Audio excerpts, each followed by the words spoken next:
everybody, this is Perch. One of the things I've mentioned before, it screws up my playlist and my recommendation songs. The problem is my kids are also on my account, and so everything I've got to imagine I'm just completely confusing every algorithm known to man, whether it's Alexa or Apple or what have you, with just movies and music and everything else. Because you've got the kids in there, and then I do this thing, like I said, I mentioned before, where I listen to the top 10 songs in order to kind of try and understand what's popular. That sounds like a very old person thing to say, but I just am curious, what the trends are in music, and over time you get to text them.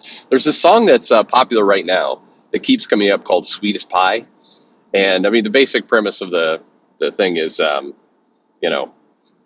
you could if you play your cards right, you can have a bite of the sweetest pie. She means pussy, and always that song cracks me up because it's like we all know what you're saying. Like you're not subtle anymore. This is you've succumbed to warrant level of subtlety in your song. It's like I don't know. The part of what doesn't help is kind of DJ comes on afterwards. Like I think we know what she's talking about there. Something romantic. It's like no, you're talking about pussy. That's what that's what this song is about. I don't know why that cracks me up so much. Anyway, with that lead in, we've got a viewer mail here. It says, "Hey Perch, there have been some arguments that writers like Alan Moore, Frank Miller, and Neil Gaiman inadvertently set into motion the tropes which have been blamed by some in recent years for the state of comics in 2022." Yes, this has been a theory. I haven't heard as much about Neil Gaiman, but definitely Alan Moore, Frank Miller. Warren Ellis, eventually was also talked about this way, but then people decided they didn't want to mention Warren Ellis at all because if they mention the word Warren Ellis 3 times, then he can appear behind you and then start complimenting your butt. So no, but writer people, I've noticed it's like you can't say Warren Ellis now, and if you do, it's like even people who mention him like can't get around it. They have to mention Warren Ellis. So like, and of course, I completely condemn the actions of Warren Ellis. Like you gotta stick that piece in there, or somebody might think you're a dodgy bastard. Anyway. Back to the mail. It says, "I can't say I disagree with some of the claims, but I think it has more to do with the vast array of writers who followed in their steps, missing one fundamental effort." I have a feeling this letter writer is absolutely 100% right. Let's see if it is. "For all the deconstruction, there was never any doubt that Moore, Miller, and Gaiman loved comics and the characters." That's true. They all definitely, and that there is a truth kind of in general to a lot of the writers who would be very outward about their love, unabashedly in love with comics, and that can be a lot. You look at everybody recent or further back. Chris Claremont loved comics. Denny O'Neil loved comics. You can go more modern. For all the other stuff, Warren Ellis did love comics. Mark Millar loved comics. Brian Michael Bendis, whether you love him or you hate him, he does like comics. He loves comics. I think that comes through. That's one of the differences between, say, a Bendis and a King. In the Bendis, the love of comics comes out all the time with Bendis. With King, it's a little bit harder to tell. I think that there's a few in there. Anyway, let's keep going. But I guess the reason I said is there's been some more modern writers who talk about, comics will break your heart. Comics are tough. I don't know. I sometimes I can't even read comics. I get frustrated with comics, and they have no issue saying that out loud. I'm sure that a Mark Runwall, Larry Hama, etc. also had times when comic books weren't as exciting. They were a grind, or just something about them that just they were in a bad mood, whatever. But they wouldn't go around saying that because it was just seen as, I don't know, like that negativity. Don't put that negativity out there. And I think for all the grumbling that Alan Moore has had about how DC treated him and where comics have gone and everything else, it does, even to this day, it feels like he still absolutely loved comics. And you see, you see like I was looking at some interviews from Kelly Sue DeConnick. And Kelly Sue was talking about what a pain comics are. It's like, I don't know, would you spend your precious interview time? Why would you do that? Anyway, I don't know. I think there is something there, but anyway, we can continue to the mail. It says Moore has spoken about how the likes of Watchmen and V for Vendetta were written with one eye on how it would demonstrate the full potential of the format. That's right. There was a love of comics and a desire to demonstrate more, to show where comics can go and all of the directions and exciting aspects of comics. So anyway, to me, a lot of writers don't have that affection, and so when indulging in deconstruction, do so from a place of, at best, apathy or at worst, disdain for the medium and the characters. I'm curious to get your take on this.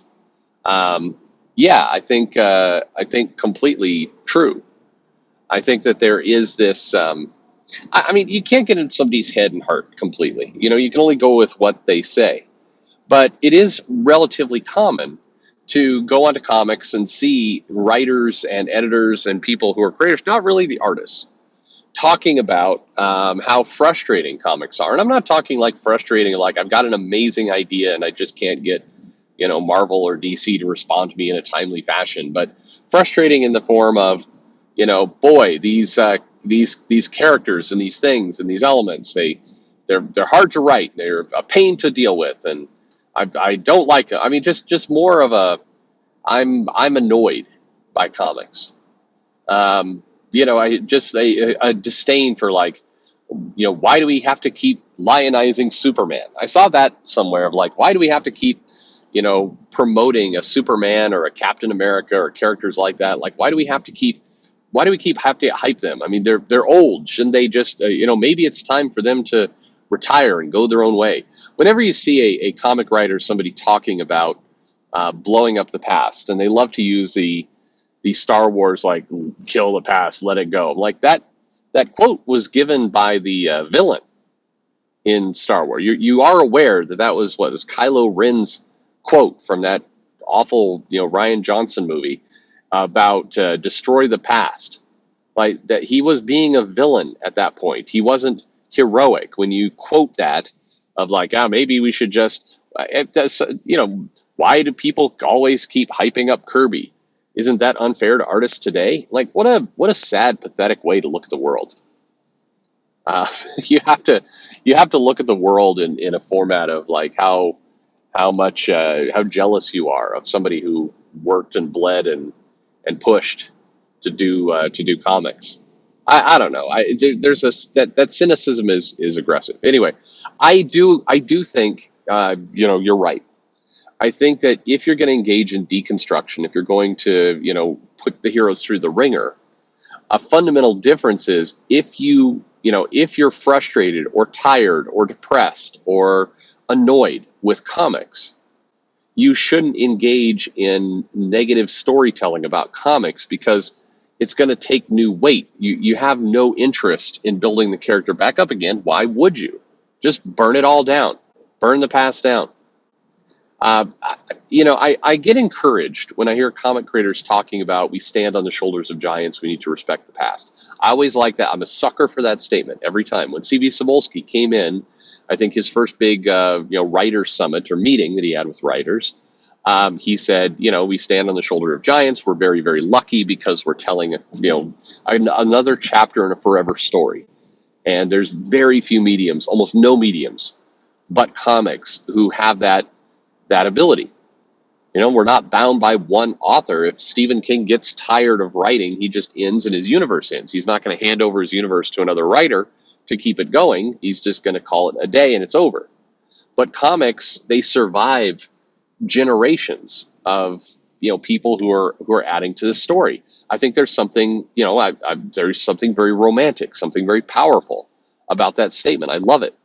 You see, I think deconstruction, as I've talked about in other videos, can be used to enhance a character, to build them up. You basically tear them down so you get to shed maybe some unwanted pieces, and then that allows them to spring forward again and become bigger, stronger, better. Deconstruction leads to construction. That's the purpose of it.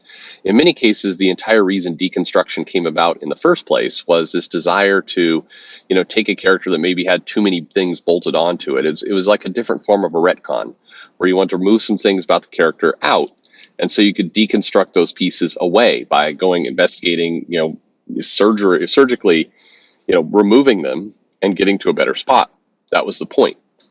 The unfortunate thing, though, is if you're frustrated, if you're not happy, if you dislike the medium and you're irritated about it, then deconstruction just results in tearing things apart.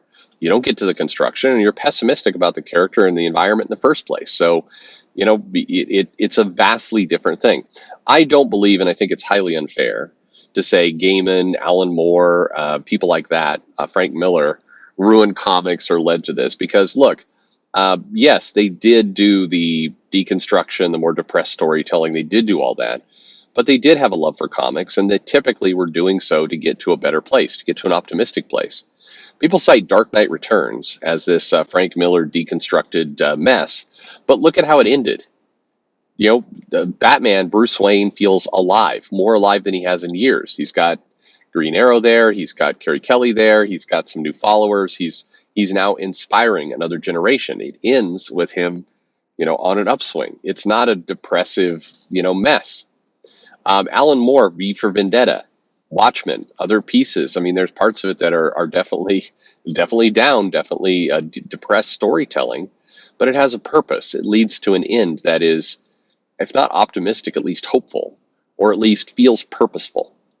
You can have purpose without it being, all rainbows and sunshine. It can still be something strong, and that's what I think those are. Anyway, an interesting, good mail. Thank you very much for writing, and let me know what you think about this. I think flatly unfair to blame those creators for the mess that we have today. I think it is far more to blame that, far the people to blame are the people who really don't want to be there in the first place, in my opinion. Anyway, thanks for the question, and thanks for listening.